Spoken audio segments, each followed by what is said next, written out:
본 방송에서 제공하는 투자 정보는 투자 판단에 대한 조언입니다. 방송에서 제공하는 주식의 가치, 가격 상승 및 가격 하락에 대해서는 방송사에서 보장하지 않습니다.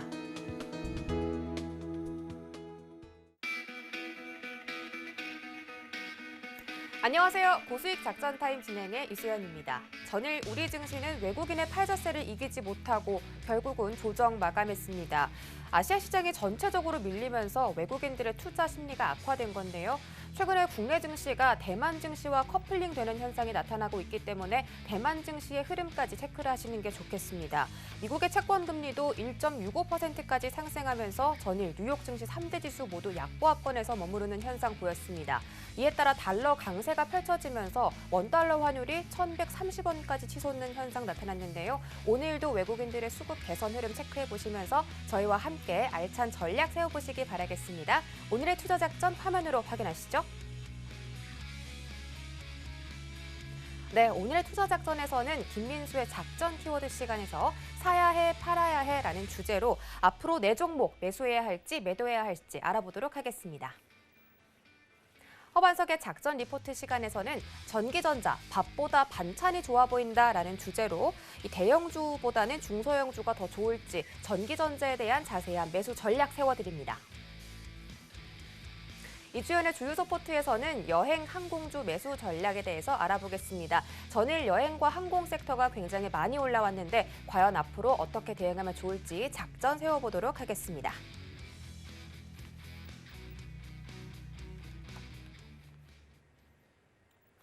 네, 오늘도 다양한 투자 작전 세워보고 왔습니다. 자, 이런 주제를 가지고 저희가 오늘자 시장에서는 또 어떻게 대응하면 좋을지 전략을 한번 세워보면 좋을 것 같은데 첫 번째로는 레몬 리서치의 김민수 대표님과 함께 해보도록 하겠습니다. 전화 연결돼 있습니다. 안녕하세요. 네, 안녕하십니까? 네, 반갑습니다. 네. 자, 네, 주말은 잘 보내셨어요? 네, 주말 보낸 지는 좀 됐네요. 네. 하루 다 됐습니다. 아직 하루밖에 안 지났는데 또 내일 휴일이니까 오늘 조금만 더 힘차게 시작해 보도록 하겠습니다. 저희 작전 키워드 바로 확인하시죠. 네, 오늘의 키워드 사야 해, 팔아야 해라는 주제입니다. 현재 인플레이션 우려가 계속되면서 글로벌 증시가 갈피를 잡고 있지 못하는 모습인데 대표님. 네, 지금 현재 시장에 조정이 좀 나오고 있잖아요. 그래서 네. 지금이 저가 매수의 기회다라고 생각을 해서 내가 매수를 해야 될지 아니면 시장이 갈피를 잡고 방향성을 되찾고 나면 그때 시장에 좀 참여를 하는 게 좋을지 이런 부분 투자자분들이 좀 걱정이 크실 것 같아요. 전략 세워주실까요? 네, 이에 앞서 항상 제가 하는 거는 절차가 있습니다. 네. 자, 앵커님께 의견을 여쭙고 있는데요. 알겠습니다. 앵커님께서는 지금 이 시점에서 네. 돈이 한 1,000만 원 있다. 그러면 사실 것 같으세요? 아니면 기존에 갖고 계셨던 것도 파실 것 같으세요? 저는 일단 제가 좋아하는 스타일은 조정이 좀 끝나면 들어가는 스타일이기 때문에 언제까지 떨어질지 확인을 하고 방향성을 찾는 게 좀 중요하지 않을까라는 의견입니다. 아, 그러면 이제 어느 정도 빠진 다음에 턴하면서 그때 사신다는 얘기죠? 그죠. 상승을 확인하면서 들어간다. 아, 예. 네. 살짝 반등했다가 또 빠지면 어떡하죠? 그러면 우리 김민수 대표님께서 조금 더 전략을 자세하게 세워주시면 좋을 것 같아요. 그렇죠. 예, 네. 그래서 예, 마이크를 넘겨받겠습니다. 알겠습니다. 네. 가장 먼저 지금 시장에서 나오고 있는 상황들이 뭐 인플레이션 관련된 얘기인데 오늘도 보게 되면 미국 시장에서 동향들이 인플레이션에 대한 부담감을 또 안고 국채 금리 또 살짝 올라가고 하다 보니까 아직 이를 시장에서 어떻게 해석하느냐가 중요할 것 같은데 보통 지금 이 부분을 봤었을 때 당연히 경제가 회복되는 기조가 나왔을 때는 이어지는 관점이다. 하지만 지금같이 가파르게 이어졌을 때 어떤 부담감들, 즉 어떤 수요가 가수요가 발생하고 있다는 얘기죠. 지금 현재 만약에 내가 어떤 공장을 운영하고 있는데 부재가 어떤 필요한 제품을 만드는 데 필요한 여러 가지 부자재가 조금 있다 보니까 좀 공급이 부족하기 시작합니다. 그러면 당장 잘못하게 되면 내가 갖고 있는 재료는 한 달치밖에 만들지 못하는데 계속 재료가 없다고 얘기를 하고 있고 계속 올라가고 그렇게 되면은 일단 내 심리는 어떻게 해서라든지 나한테 공급을 하는 회사한테 가서 일단 좀 한두 달치를 미리 살려고 하는 움직임들이 크겠죠. 그렇게 지금 나오고 있는 인플레이션의 또 하나의 약간 원자재 가격들을 올리는 요인이라고 봐야 될 것 같은데, 그러면 말씀드렸던 게 심리적인 요인들이 좀 더 크게 가세된다고 해야 되겠죠. 즉 앞서 말씀드린 것처럼 그냥 뭐 한 달 정도 그냥 재고 여유 있으면 괜찮아. 그 다음 달이면 또 원자재 들어오면 되겠지라는 생각이 아니라, 혹시나 이게 지금 원자재가 쇼티지가 계속 심하게 되면 어떻게 될까라고 하는 심리적인 부분들이 가세가 되면서 나오고 있는 인플레이션에 대한 부담이 더 크다라고 봐야 될 것 같고요.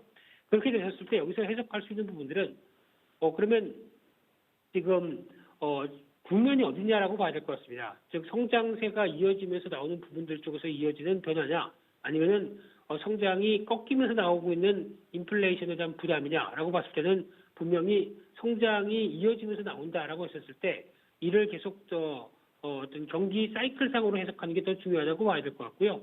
그렇게 되면 지금 기조로 봤었을 때 어느 정도 경기가 회복되면서 확장세로 들어가는, 그러니까 즉 경기 순환 주기에서 이어지고 있는 변화를 보게 되면 어떤 회복에 의해서 확장으로 들어가는 과정 쪽에서 물가가 따라서 움직이는데 생각보다 빠르게 움직이다 보니까 시장의 참여자들이 약간 당황스러운 국면들이 지금이 아닐까 생각이 들고 있고요. 그런 측면으로 봤었을 때는 이런 분위기가 과거보다는 아무래도 편안하게 주식을 보유만 하면서 이끌어왔던 부분들이 변동이 커지다 보니까 약간 이제 살짝 고민이 커지는 그런 상황들까지 들어왔다고 봐야 될 것 같고요. 그런 쪽에서 주식시장이 지금에서 그러면 꺾여 내려가느냐? 물론 고점에서 어느 정도 조정권을 충분히 받을 수는 있습니다만 그래도 여전히 조정을 거치고 변동성을 거치고 다음 단계로 봤을 때는 추가적인 시장의 고점을 또 경신할 수는 있는데 그 전 단계라고 봐야 되겠죠. 그래서 지금 어떤 저희가 보통 얘기하는 금융장세에서 실적 장세로 넘어가면서 나오는 여러 가지 변화가 같이 이어지는 어떤 기점이다라고도 볼 수 있습니다. 그런데 여기서 또 중요한 게, 그러면 지금 어떤 인플레이션을 바라보는 척도를 뭘로 봐야 되느냐라고 하게 되면 유가입니다. 그렇기 때문에 지금 최근에 나오고 있는 유가의 동향들 다시 계속 고점을 경신해 나간다. 그러면은 인플레이션에 대한 부담들이 계속 커지고 있구나라고 해석해야 될 것 같고요. 이게 어느 정도 하향 안정화돼서 적어도 1차로 한 63달러대 WTI 기준입니다. 그리고 또 60달러대 정도 밑까지 들어와야 인플레이션에 대한 부담들이 완전히 줄어들면서 대표적으로 기술주 성장주 쪽이겠죠. 이쪽에 대한 어느 정도 재조명이 나올 수가 있는데 지금은 아직은 유가가 계속 강세 국면이라고 하게 되면 부담이 크다라고 봐야 될 것 같고요. 게다가 유가를 필두로 한 이런 인플레이션이 계속 강하게 된다라고 하게 되면 시장에서는 어떤 물가가 꾸준하게 올라가면서 어떤 경기가 회복되고 있구나, 경기가 계속 잘 유지가 되고 있구나를 바라보는 게 아니라 좀 부의 효과죠. 즉 이렇게 물가가 상승이 빨라지게 되면 기업들 입장 쪽에서 오히려 비용들이 늘어나는데, 그럼 이를 충분히 늘어나는 비용만큼 어느 정도 선방할 수 있을까라고 하게 되면 그게 급격하게 올라간 물가에 대해서는 비용이 늘어나다 보면서 수익이 안 좋아지죠. 그러니까 수익성이 떨어지게 됩니다. 그런 현상들이 지금 우려가 되는 모습들이기 때문에 아마 2분기 이후에는 기업들의 실적들에 대한 부담감도 같이 살짝 늘어나는 게 아니냐라고 볼 수 있는 상황들이고요.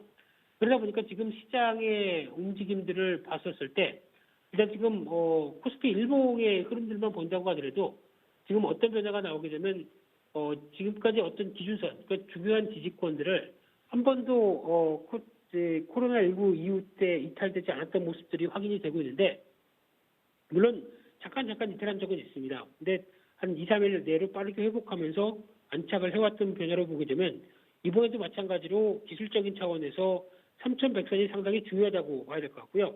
이 부분에 계속 지지가 되면서 다시 한번 단기 박스권의 하단부와 견고한 지지적으로 올라올 수 있을 것인가라고 보게 되면 과거에 그랬기 때문에 이번에도 그럴 것이다라고 하는 개연성은 떨어질 수가 있다고 봐야 될 것 같고요. 아무래도 부담감이 좀 가중되고 있는 시장이다라고 봐야 될 것 같고요. 그렇게 되면은 지금 기점으로 봤을 때 외국인들이 공매도가 커지고 있고 신용 잔고가 늘어나고 있는 모습들, 그러면 외국인들이 왜 지금 주식을 안 살까요? 라고 하는 또 질문이 나오게 되겠죠. 그러면 아무래도 외국인 입장 쪽으로 봤을 때 한국 시장에 대해서 작년 실적 기준으로 보게 되면 지금 지수가 코스피가 PR 25배고요. 또 올해 나올 실적 대비해서 보게 되면 한 그 PR 기준으로 12배 정도 됩니다.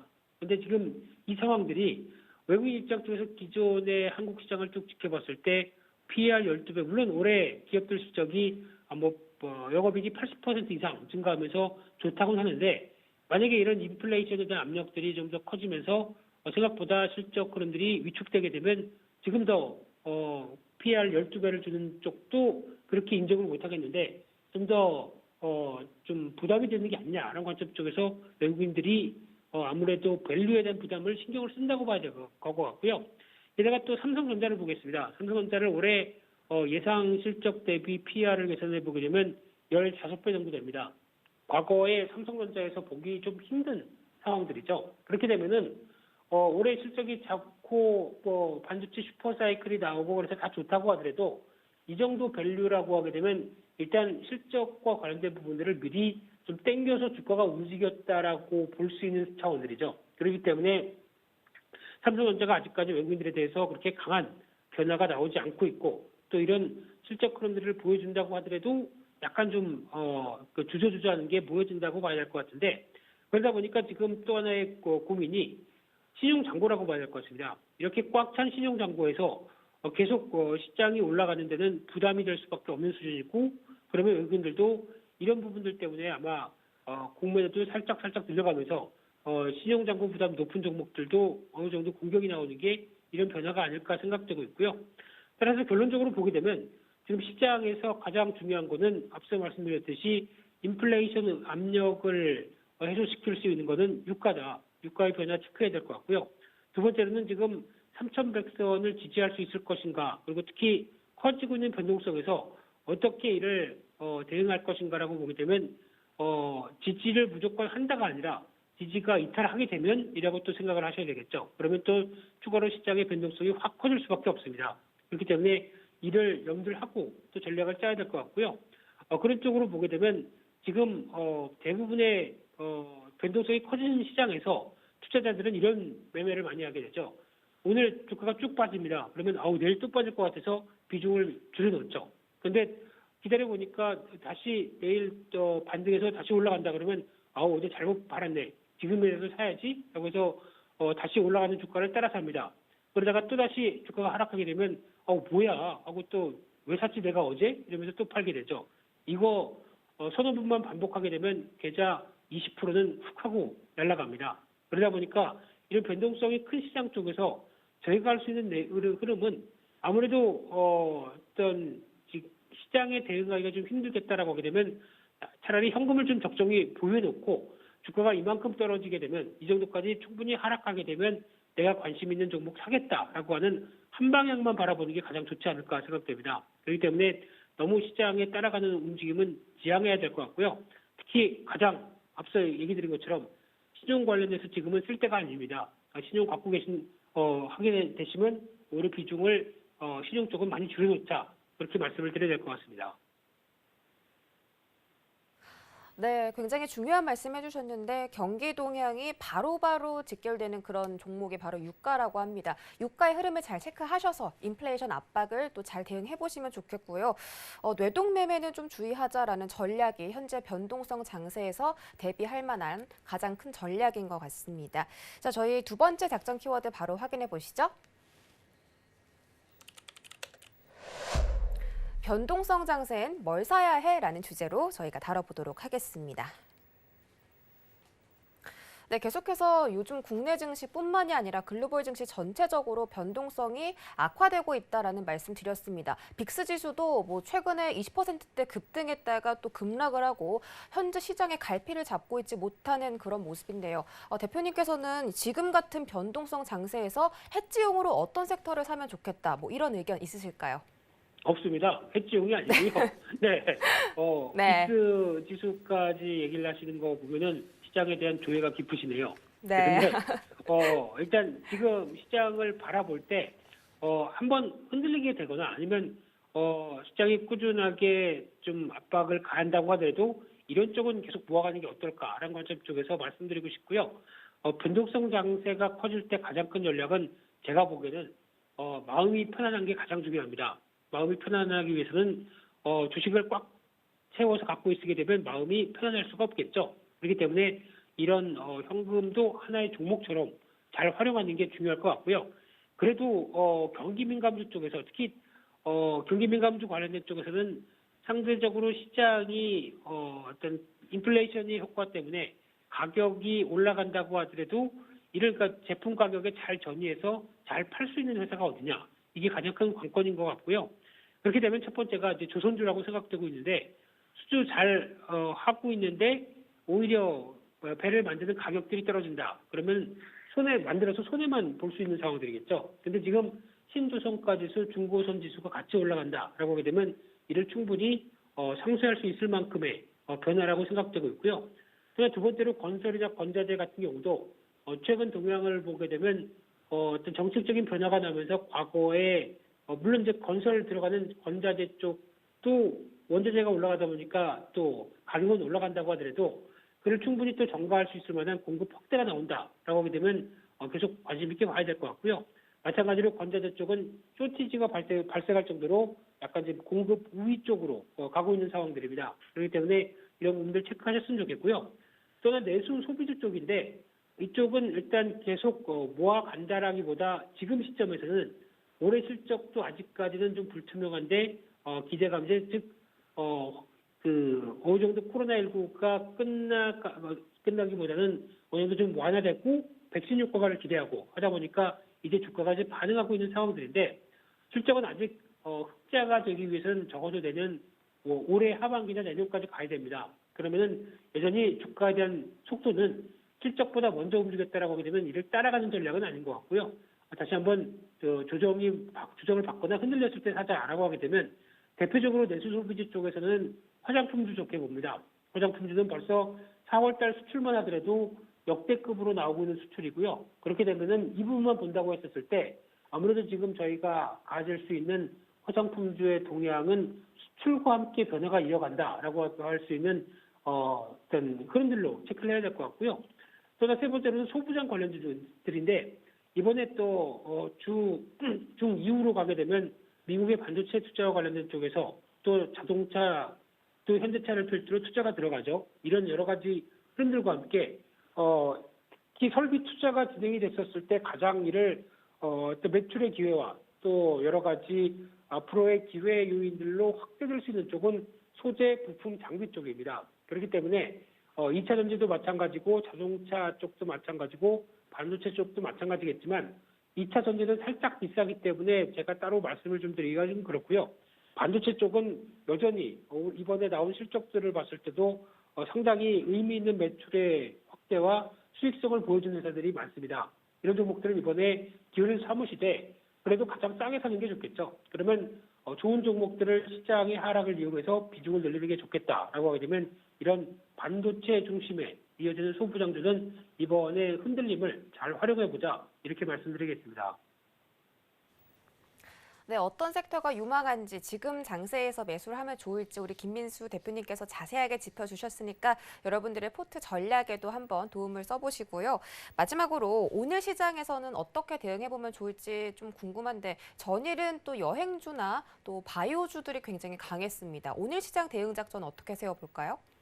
네, 오늘은 안개 속입니다. 잘 안 보입니다. 오늘 아침에 아무래도 또 최근에 이어졌던 기조를 보게 되면 백신 관련주 쪽에서 원료 관련된 회사들도 오늘 움직일 것 같고요. 그리고 지금 뚜렷하게 오늘 강세 섹터로 갈 만한 요인들이 없기 때문에 어제 이어졌던 시세의 연장선상으로 오늘도 보여지지 않을까 싶은데 더 중요한 거는 일단 또 하나 바이든 대통령이 오늘 미시간주 포드 공장에 방문한다고 하게 되면 이쪽과 관련돼서 아무래도 또 포드 쪽의 공급사는 SK 이노베이션이죠. 그러다 보니까 관련된 종목이 움직이지 않을까로 바라보기에는 조금 좀 과거의 2차 전지의 명성들이 많이 좀 훼손됐기 때문에 그것만을 바라보기 좀 그럴 것 같고요.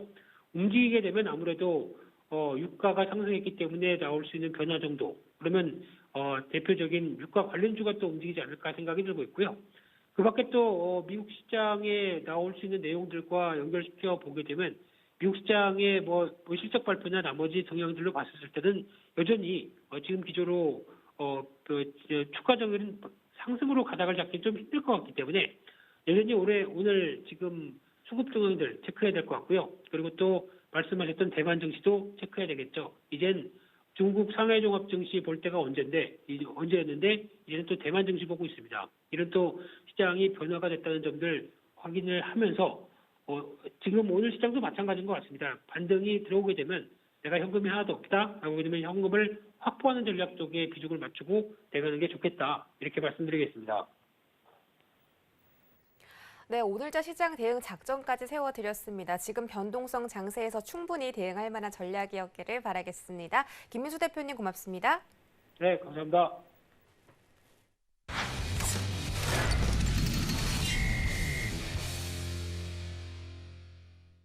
네, 이어지는 시간은 허반석의 작전 리포트 시간입니다. 샘플러스 허반석 전문위원 바로 만나볼게요. 안녕하세요. 네, 안녕하세요. 네, 반갑습니다. 이번 주 계속해서 한미 정상회담 관련 업종 리포트 체크하고 있는데요. 오늘은 과연 어떤 섹터일지 바로 화면으로 확인해 보시죠.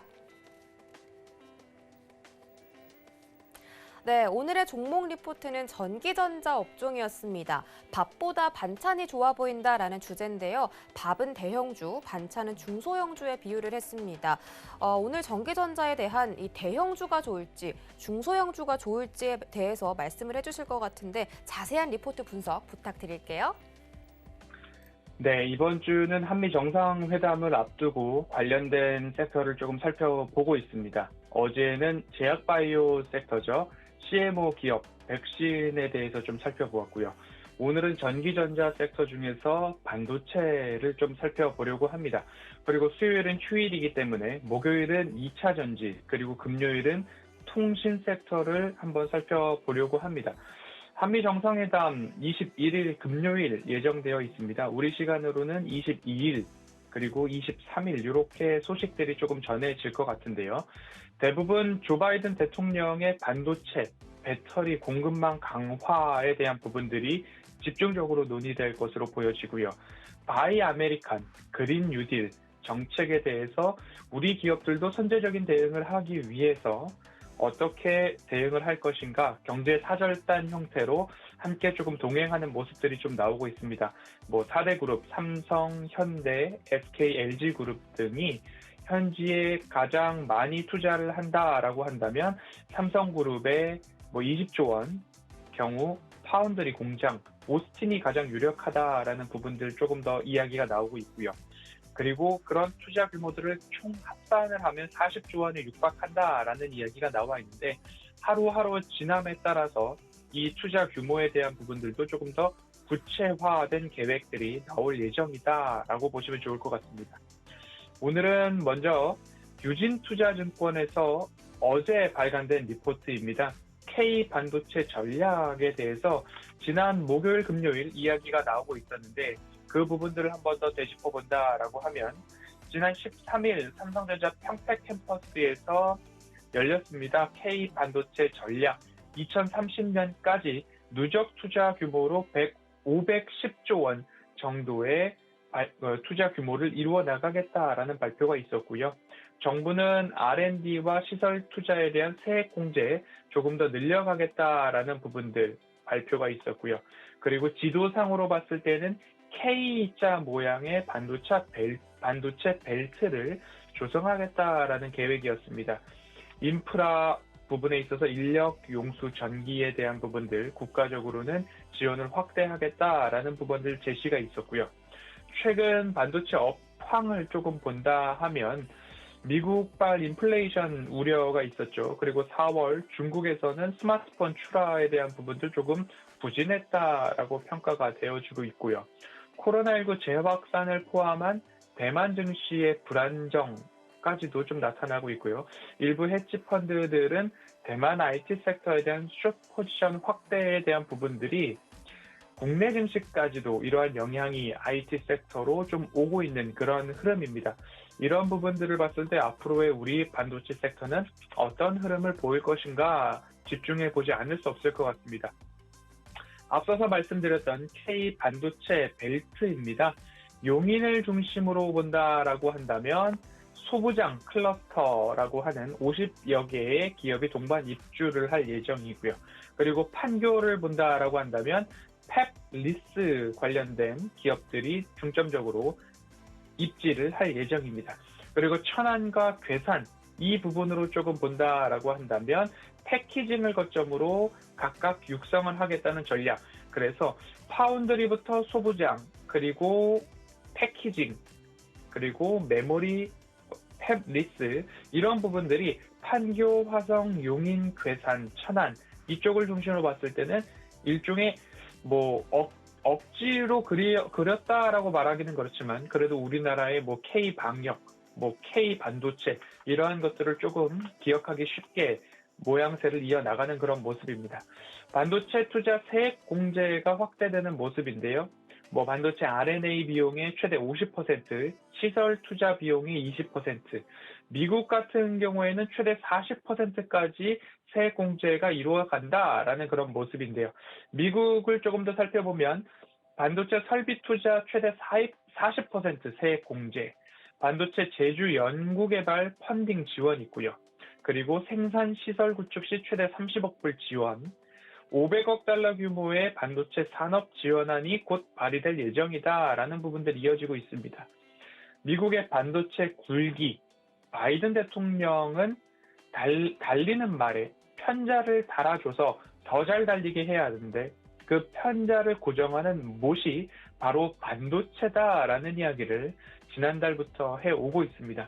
미국이라는 말이 더 잘 달리기 위해서 편자를 고정하는 이 반도체 정말 중요하다. 국가적 이슈로 그리고 국가적 사활을 걸고 예를 들면 국방수권법 같은 것까지 언급을 하면서 미국이 반도체 주도권과 시장 점유율, 생산율을 높여가겠다라는 부분들 기억해야 될 포인트 중에 하나다라고 말씀을 드리고 싶습니다. 또 하나의 리포트를 살펴볼 텐데요. 하나금융투자에서 어제 발간된 리포트입니다. 제목이 조금 재밌습니다. 밥보다 반찬이 좋아 보인다라는 리포트인데요. 밥은 대형주를 얘기하고 반찬은 중형주를 얘기하고 있습니다. 앞서서 말씀드렸던 최근에 반도체 업황이 좋지 않다라는 부분들을 좀 수치로 살펴보면 코스피와 코스닥이 약 1.45% 내외로 하락을 했고요. 그 사이 KRX 반도체 지수는 2배가 넘는 3% 넘게 좀 하락한 모습입니다. 필라델피아 반도체 지수 같은 경우는 4% 넘게 하락을 했고요. 대만 반도체 같은 지수 같은 경우에는 8% 넘게. 하지만 중국 반도체 지수는 유일하게 플러스를 보였던 모습입니다. 미국발 인플레이션 그리고 경기 과열 및 원자재 상승에 대한 부담, 대만의 코로나19 확산으로 인해서 대규모 정전 사태 등 이슈들이 산재이고 그 부담들이 특히 반도체 지수에 조금 더 강하게 작용을 하는 모습입니다. 대만에서는 오늘 아침 뉴스만 하더라도 신규 확진자가 늘어나고 있고 그에 따라서 다시 한번 정전 사태가 나오고 있다라는 부분들의 뉴스가 지속적으로 전해지는 것을 보아서는 앞으로도 대만을 오늘 아침 시작할 때에 앵커님이 말씀하셨듯이 대만 지수 자체도 조금 예의주시하게 되는 형국의 흐름이 좀 나타나고 있던 모습입니다. 지난주 삼성전자와 SK하이닉스도 마찬가지로 2% 이상의 하락, 그리고 SK하이닉스 같은 경우에는 8% 이상의 부진한 주간 수익률을 좀 보였습니다. 다만 호실적을 발표한 기업들 중심으로는 중소형주 중심으로 견조한 흐름들이 좀 나타났는데요. 예를 들면 코미코 같은 경우에는 주간 수익률이 약 11%, 유니센 같은 경우에는 주간 수익률이 4%를 넘는 흐름입니다. 하반기 흐름, 앞으로도 실적이 중요하다. 첫째도 실적, 둘째도 실적, 셋째도 실적이다라는 말씀 꼭 드리고 싶고요. 추후 기술적 반등이 나온다 하더라도 대형주보다는 중소형주의 빠른 반등이 있지 않을까라는 부분들 전망되고 있습니다. 중소형주 쪽으로의 관심 포인트를 좀 본다라고 한다면 첫 번째로는 국내 기업이죠. 삼성전자, SK하이닉스뿐만 아니라 인텔, TSMC 등에도 공급 중인 기업들을 좀 보시면 좋을 것 같고요. 삼성전자, SK하이닉스, 인텔, TSMC 모든 기업들이 반도체 설비 투자 계획 중에 있습니다. 그리고 해외 반도체 고객사들의 매출 기여도가 높은 기업들, 그리고 한 번 더 추가를 하자면 뭔가 메모리 반도체보다는 비메모리 반도체 쪽으로의 매출 비중이 높은 기업들을 본다라고 한다면 장비, 소재, 그리고 부품, 후공정, 망라에서 우리나라에 내로나하는 기업들, 굉장히 유망한 기업들이 있다라는 부분들 참고를 해보시면 좋을 것 같습니다. 목요일입니다. 우리 시간으로는 금요일 2차 반도체 회의가 일어나죠. 반도체 공급 기업과 반도체 소비 기업인 자동차 업체 대표들이 한데 모여서 이 반도체에 대한 부분들 한번 머리를 맞대어 해결해 보고자 하는 모습입니다. 그리고 21일 금요일이죠. 정상회담. 우리 시간으로는 22일부터 차츰 한미 정상회담에 대한 소식들이 하나하나 전해질 텐데요. 국내 증시에서도 이 반도체 섹터, IT 섹터의 반등 포인트가 될 수 있을까에 대한 부분들이 좀 기대되는 시기입니다. 섹터 리포트만 주구장창 보고 있기 때문에 제가 이 반도체 관련된 기업들 몇 가지를 추려보았는데요. 여전히 저녁 시간에서부터 제가 4월 초부터 말씀드리고 있는 기업입니다. ISC인데요. 이 ISC 같은 경우에는 추세선을 그었을 때 이 추세선 하단에서 조금 상승해주고 있다라는 말씀을 좀 드리고 있는데요. 추세선을 이렇게 그릴 수도 있고요. 아니면 코로나 저점부터 이렇게 그릴 수도 있고요. 아니면 코로나 저점 이후에 이 추세선, 마지막에 그려드린 이 추세선이 오히려 추세를 보시기에 조금 더 편하시지 않을까라는 생각이 듭니다. 더 장기적인 추세에서는 이러한 바닥을 맞춰서 올라오고 있고요. 코로나 팬데믹 이후의 추세를 본다면 이러한 모습들이 보여지고 있습니다. 추세선을 일부 이탈했다 하더라도 영업이익과 매출액이 증가하는 기업들은 곧장 이 추세선 위로 올라올 수 있다라는 부분들이 두 번에 걸쳐서 테스트가 완료된 모습입니다. 그렇기 때문에 ISC를 좀 보자라고 말씀을 드리고 있고요. ISC는 반도체 테스트 소켓 제조 기업이고 매출 비중이 메모리는 40%, 비메모리는 60% 정도라고 보시면 됩니다. 납품사로 본다면 삼성전자, SK하이닉스, 퀄컴, 인텔 등의 납품을 하고 있는 기업이기 때문에 앞서서 말씀드렸던 관심 포인트에 조금 부합하는 모습이다라는 말씀을 드리고 싶습니다. 꼭 한번 기억을 해보셨으면 좋겠고요. 월덱스라는 기업입니다. 마찬가지로 반도체 전공정 소재, 그중에서도 실리콘과 세라믹, 부품 제조 기업입니다. 글로벌 반도체 제조사 250여 개를 고객사로 확보하고 있고 비메모리 중심의 업체다라는 부분들을 좀 기억을 해보시면 좋겠고요. 이 추세선을 그려본다면 추세선까지 내려올까라는 부분에 대해서 고개를 갸우뚱하게 되는 그런 모습인데요. 이 추세선까지 내려오지 않고 다시 60일선을 잠시 이탈한 이후에 반등이 나오고 있는 모습입니다. 조정 시에 매수를 해야 하는 가장 중요한 이유, 가장 가격적으로 메리트가 있는 그런 차트를 본다라고 한다면 월덱스의 차트가 될 것 같고요.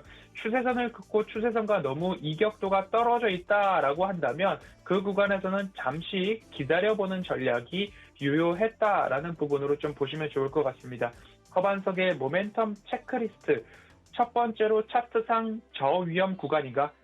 결국 이 차트와 맞닥뜨려 있을 때가 매수 타이밍이다라는 말씀들을 좀 드려왔던 부분이고요. 두 번째로 매출액과 영업이익이 증가하는 기업들, 그리고 세 번째는 미래 먹거리라는 부분들 좀 보시면 좋을 것 같습니다. 이런 부분들 좀 보시면 좋을 것 같다라는 말씀으로 TSA도 삼성전자, SK하이닉스뿐만 아니라 퀄컴, 인텔, 엔비디아, AMD까지도 납품하고 있는 기업이기 때문에 집중해 볼 필요가 있다라고 좀 보시면 좋을 것 같습니다. 원익 QNC입니다. 그간 원익 그룹주에 대해서 누누이 말씀을 드려왔는데요. 추세선을 한 번 더 그어본다라고 한다면 이러한 추세선들이 좀 나올 것 같습니다. 최근 급등한 이후에는 이 추세선 바닥까지 올까라는 생각 절실하게 들고 있는 모습인데요. 마찬가지로 가격적인 매력도가 있을 때 결국엔 조정이 나왔을 때 매수를 들어가야 된다라는 부분들이 좀 확인이 되고 있습니다. 반도체 쿼츠, 그리고 세라믹 부품 제조사라고 보시면 되겠고요. 2019년도 미국 반도체 소재 업체로부터 쿼츠 사업 부만을 인수한 기업입니다.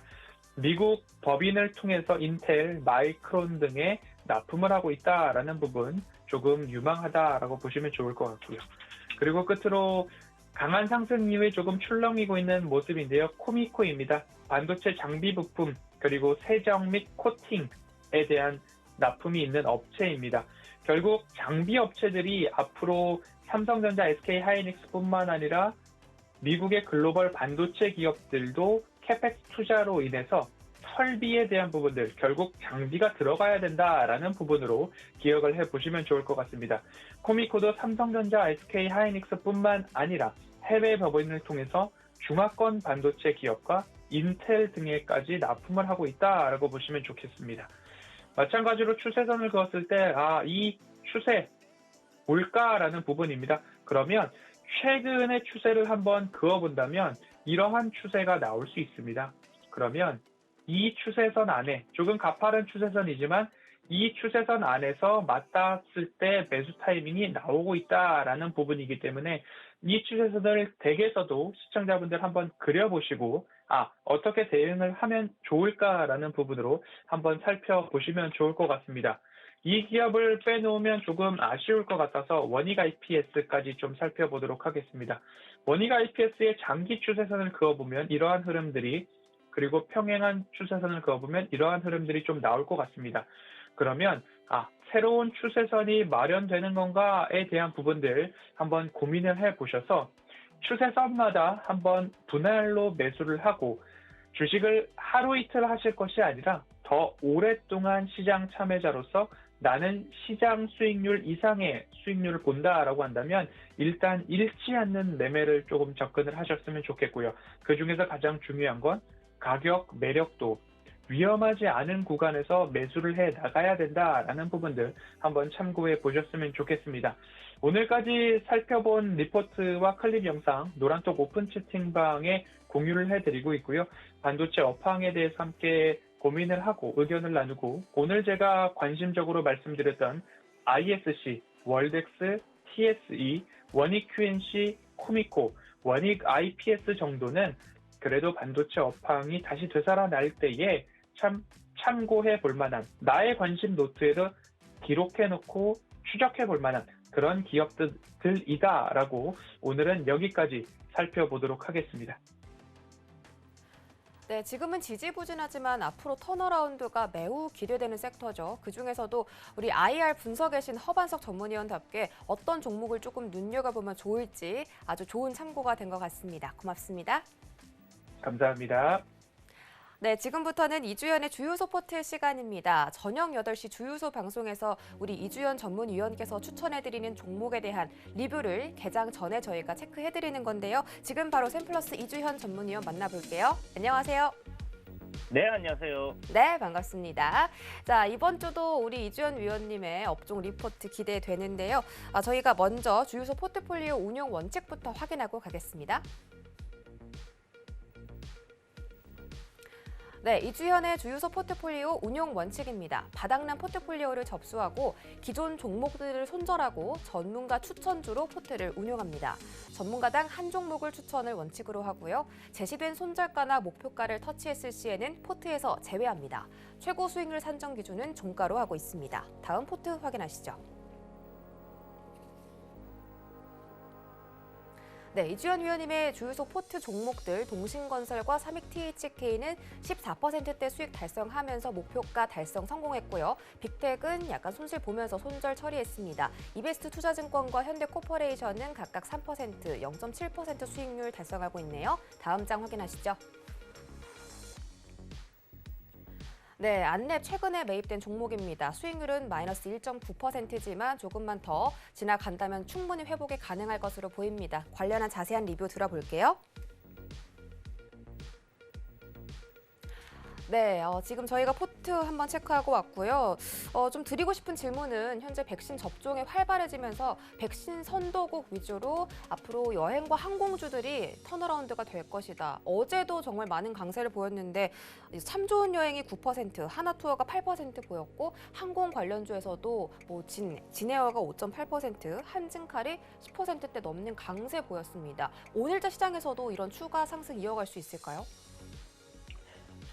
네, 이제 그 포스트 코로나 관련주들이라고 이제 다 이제 통틀어서 이렇게 좀 이야기를 하고 있는 상황인데, 여행주들 보면 뭐 모두 투어나 이제 하나 투어 같은 경우 어저께 전고점, 그러니까 이제 박스권을 돌파하면서 거래량이 어느 정도 나와주는 아주 좋은 흐름이 이어졌고요. 기술적으로는 상당히 좋은 위치에 있다라고 볼 수 있을 것 같습니다. 그런데 뭐 하나 투어도 그렇고 지금 모두 투어도 그렇고 살짝 아쉬운 부분이 뭐냐면, 혹여나 이 상태로 지금 뭐 당장 단기적으로 그럴 일은 없을 것 같은데요. 현금을 좀 많이 현금성 자산을 보유하고 있기 때문에 그럴 가능성은 조금 낮지 않나라는 생각은 들지만, 적자폭이 워낙 크다 보니까 올해 만약에 이제 어느 정도의 실적, 그러니까 적자폭이 좀 줄어드는 그런 모습을 보이지 않는다고 하면, 제 생각에는 뭐 유상증자나 좀 자금을 조달하는 그런 부분이 좀 필요하지 않겠나라는 생각이 들거든요. 그렇다면 이제 주가가 좀 고점을 치고 올라가는 상황에서 이렇게 좀 찬물을 끼얹을 수 있는 그런 형태의 유증이라든지 뭐 이런 삼자 배정 유증이 나온다면 참 좋겠지만, 그럴 가능성보다는 아무래도 좀 그냥 일반적인 유상증자를 실행할 가능성이 좀 높지 않나라고 생각이 듭니다. 그래서 지금 현재 실적적인 부분보다는 이제 앞으로 이제 좋아질 거에 대한 기대감으로 대부분 다 오르는 거잖아요. 그러다 보니까 지금 조금 그런 부분에 대해서 좀 생각을 해야 되지 않겠나. 실질적으로 지금 수급 형태는 굉장히 좋습니다. 개인과 외인들 주거니 받거니 하면서 외인들도 꾸준하게 지금 강한 매수에 들어오고 있는 상황이고, 기관들 매수에도 잘 들어오고 있고요. 이건 지금 뭐 여행주만 그런 게 아니라 다른 뭐 소비 관련주들, 백화점이라든지 이런 부분들도 다시 이제 좋아질 거다라는 관점에서 수급이 좀 살아나고 있다라는 부분은 다 확인을 하실 수 있을 겁니다. 다만 이제 좀 걱정스러운 부분이 좀 전에 말씀드린 것처럼 기업들의 이제 실적이 워낙 안 좋다 보니까 올해 만약에 한 차례 더 코로나19처럼 실적이 안 좋아질 경우는 앞서 말씀드린 것처럼 그런 유상증자를 맞는다든지 하는 부분들이 좀 생길 가능성이 높다. 그래서 단기적인 뭐 이슈적인 접근이 필요하지 않겠나라고 생각을 해볼 수 있는 대목이라고 생각이 들고요. 어디까지나 지금 소비가 안 됐던 부분들, 이제 보복 소비에 대한 그런 부분들에 대한 뭐 주가 선반영 되고 있는 그런 현상이다라고 봐야 되는데, 사실 이 뭐 여행 관련 주라든지 이제 그 항공주라든지 보면 2019년도에 가장 높았던 주가 부근까지 이미 올라온 상황이거든요. 그래서 주가 이미 좀 많이 선반영 됐으나 그래도 지금 현재 딱히 뭐 투자를 이렇게 좀 하기에 주가만 안 오른 종목들 살펴본다면 여전히 이런 이슈적인 부분이 좀 메리트로 있지 않나라고 생각해 볼 수 있을 것 같습니다. 항공주도 뭐 대한항공 요번에도 실적 좋게 나왔고요. 좀 우상향 흐름, 추세 조정을 끝내고 이제 우상향하는 흐름이기 때문에 항공주 섹터도 제가 봤을 땐 나쁘지 않을 것 같다라는 생각이 들고, 역시나 뭐 에어부산이라든지 이제 그 LCC 관련 회사들 같은 경우 큰 흐름에서의 차트를 보면 상당히 좋아요. 바닥권에서 이제 추세를 돌리기 위한 그런 흐름들이 조금씩 잡히고 있는 그런 형태인데, 문제는 좀 전에 말씀드렸던 그런 실적적인 부분입니다. 그래서 뭐 기존에 뭐 유상증자를 하고 했던 부분들이 있지만 단기적으로 바로 실적이 좀 개선되지 않는다고 하면 이런 부분에서 뭐 추가적인 그런 자금 조달을 위한 어떤 액션을 회사에서 취할 가능성이 높다라는 부분을 좀 참고해 두시고요. 그래도 뭐 단기적인 관점에서 추세가 올라가는 시점에서는 매수해 볼 수 있겠다라는 생각이 들어요. 그래서 뭐 여행주들 뭐 노량풍선이라든지 지금 대부분 다 신고가를 달리고 있는 상황이기 때문에 여기서 이제 조정이 나온다, 음봉으로 조정이 나온다면 그때 단기적인 관점으로 한 번씩 공략을 해볼 수 있지 않겠나라는 생각이 듭니다. 지금 현재 뭐 우리나라 증시에서 이런 여행주나 항공주들 그리고 뭐 카지노 관련주라든지 이런 소비 관련주들이 오르는 게 뭐 국내 증시만 그런 것이 아니라 글로벌적인 추세입니다. 그래서 그런 관점으로 여러분들 접근하시면 될 것 같고요.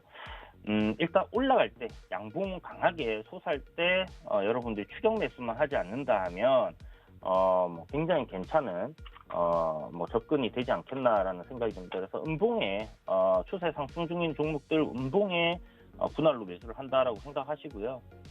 아시아나 항공이 저는 조금 지금 항공주들 중에서는 괜찮아 보이는데 이유가 뭐 더 이상 여기서 뭐 안 좋은 악재가 나올 게 있을까 하는 그런 부분 때문입니다. 기존에 지금 뭐 이렇게 감자까지 다 마친 상황이기 때문에 지금 구간 바닥권에서 이제 항공주들, 여행주들 이렇게 해서 관련된 섹터들 상승 중에 바닥권에서 좀 공략할 수 있는 종목이다. 어찌됐든 간에 중장기적으로 끌고 가기에는 재무적인 부담감이 분명히 있기 때문에 이번에 보복 소비 관련해서 이슈가 좀 지속되는 그 시점 내에서만 공략을 하시는 방향으로 좀 진행을 해보시면 좋을 것 같습니다.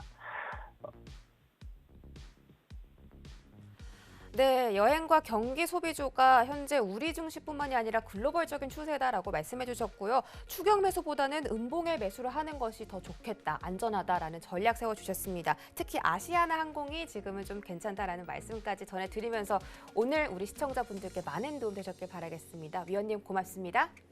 네, 감사합니다.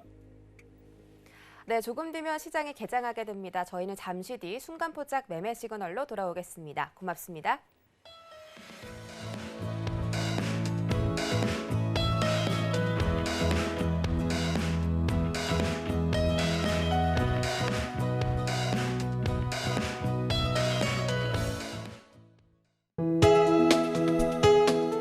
본 방송에서 제공하는 투자 정보는 투자 판단에 대한 조언입니다.